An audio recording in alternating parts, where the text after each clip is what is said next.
Thank you, Nas. Thank you, everyone, and the organizers of this great event and sponsors and my friend Buchanan for inviting me for this event. It's a great pleasure and the burden to speak to you today about the plight of my people, the Uyghurs. The Chinese regime is waging a war on religion, free thought, culture, and the Uyghur ethnicity. It is China's war on women, on children, on the freedom and the democracy. As right now, with the mounting horrific evidence, we cry out as one to stop this modern genocide and the slavery. Let these words pierce the ears of all who hear it. Genocide, slavery.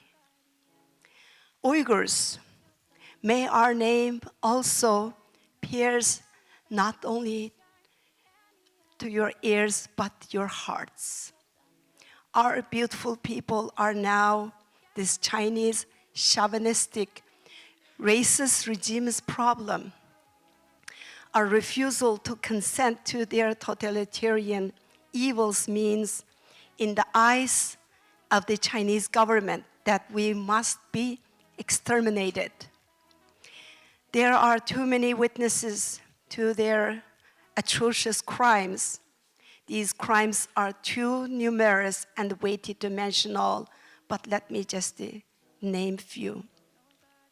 Concentration camps, indoctrination, torture, harsh prison sentences, forced marriages, mass rape, orwellian surveillance, child abduction, human trafficking, slavery, organ harvesting, crematoria, and genocide. Uyghur women's bodies are being the battleground of this genocide, where the CCP forced sterilize them and they forced to give them abortions.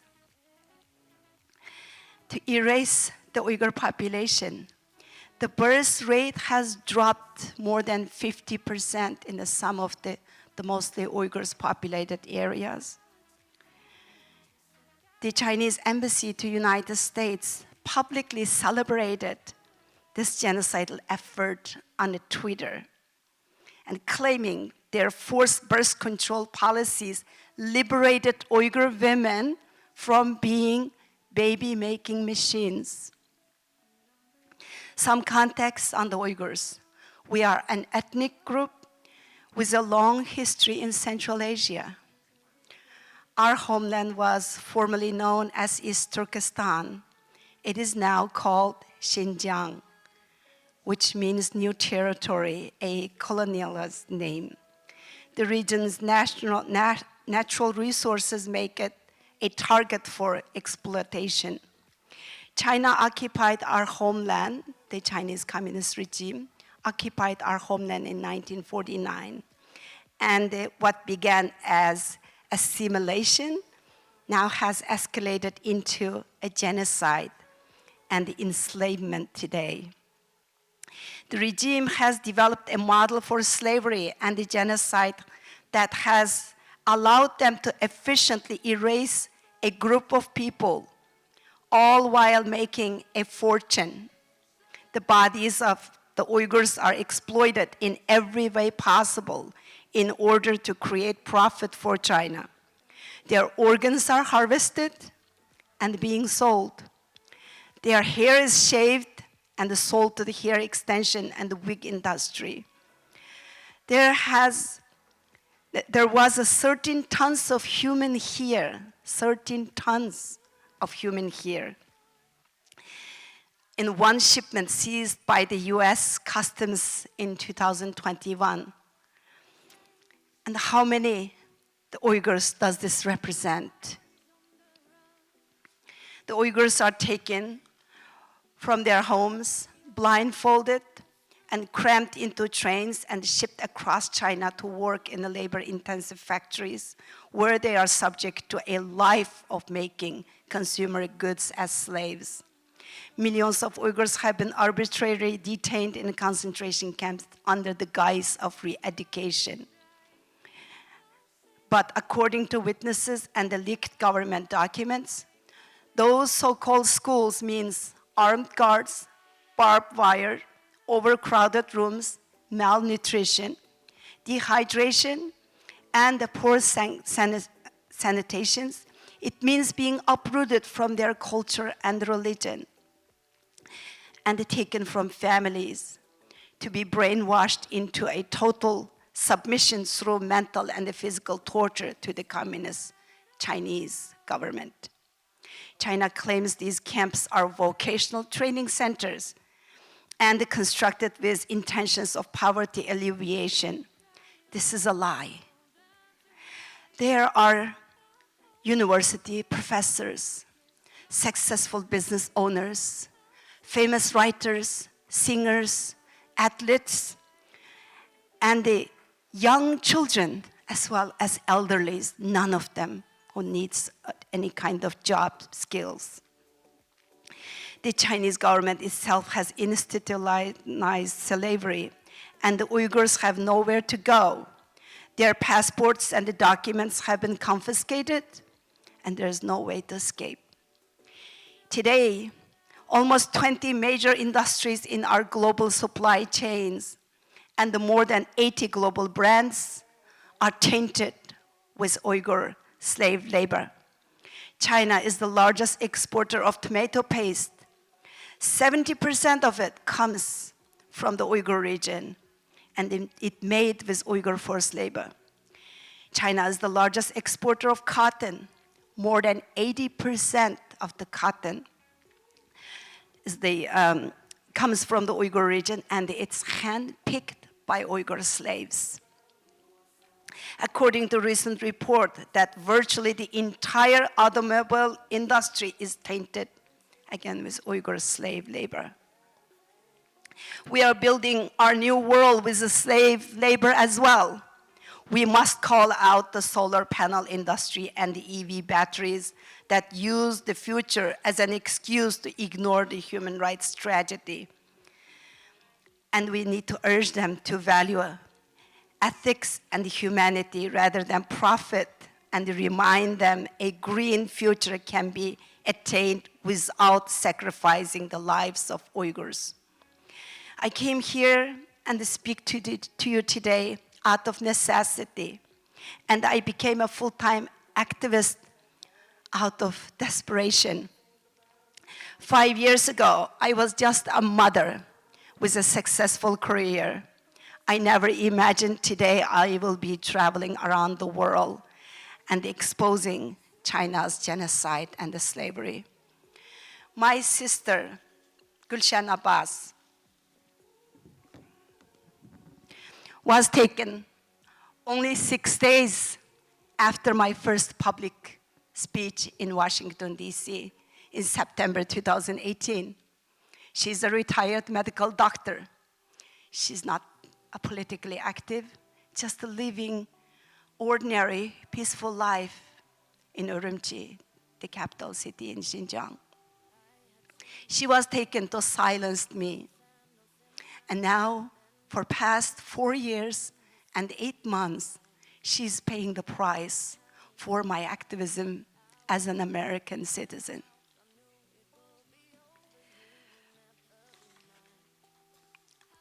Most of the world is silent, from Hollywood celebrities to famous talk show hosts and the world leaders and the athletes, everyone who are usually so vocal against any kind of social injustice.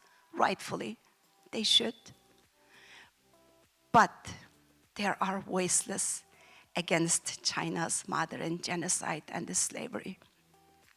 It's silent, but with the blood money from my people's sweat and the tears. Brands like Nike, Adidas, Volkswagen, Zara, and the Hugo Boss, the many, many more, are using Uyghur forced labor and not only making all of us complicit, but also turning you and me and all of us are enablers of this genocide. My sister could have made that shirt on your back, that Zara purse you are using, or shoes that you love, and even the car that you are driving. We know too well that what happens when the world sits silent, but now we are all witnesses. We know that multinational corporations are using Uyghur slave labor, at least 4 of them with ties to the Holocaust. Today we know where this leads, and we need to do something. If you think this model for genocide and the slavery begins and ends with Uyghurs, you are wrong. This is only the beginning, and our homeland is just a test case. There are facial recognition cameras at every corner, and the mobile device usage is tracked at all times.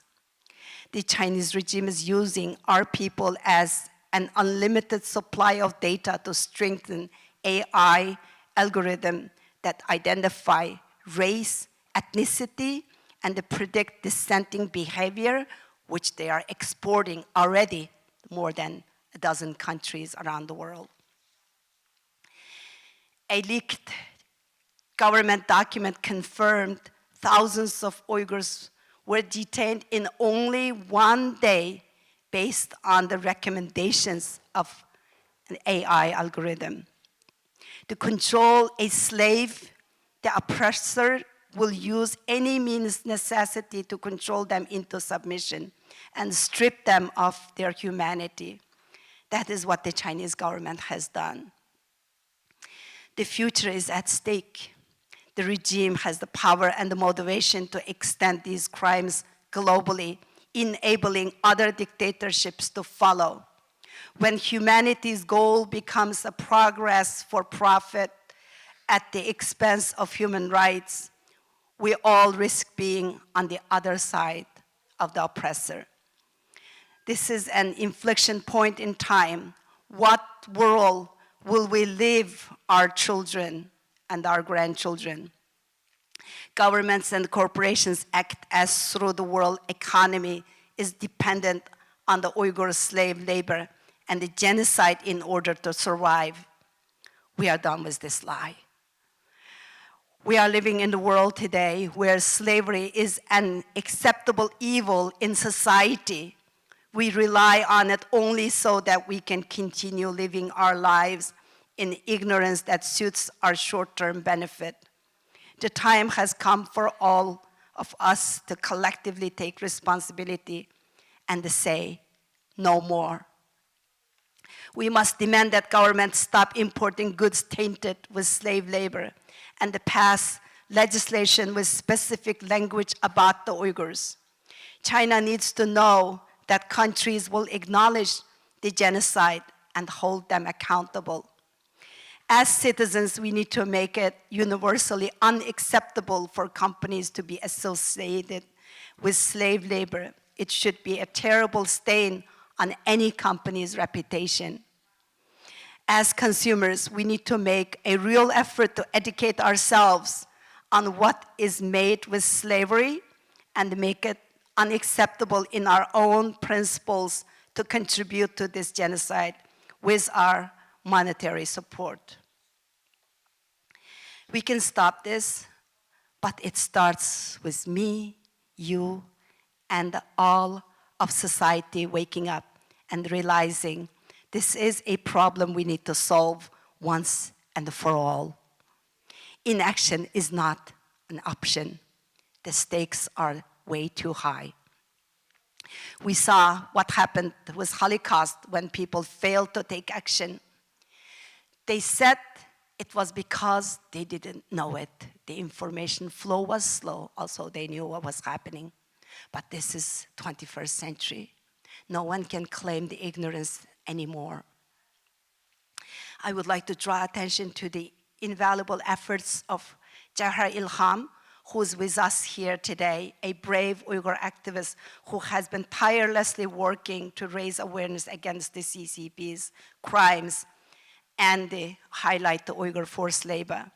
Her father, Ilham Tohti, is a distinguished Uyghur scholar, has been unjustly imprisoned by the Chinese government since 2014 for his peaceful advocacy for Uyghurs.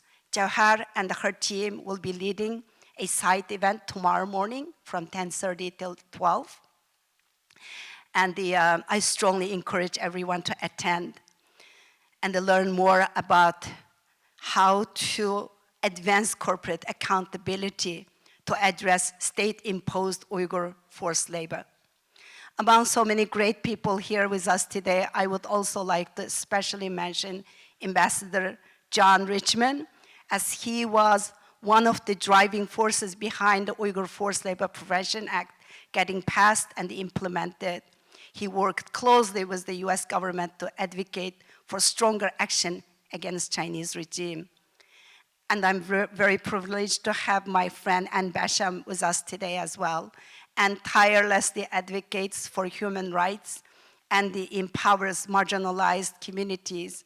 As the chair of the Task Force on Human Trafficking, she amplifies the voices of Uyghurs and many more.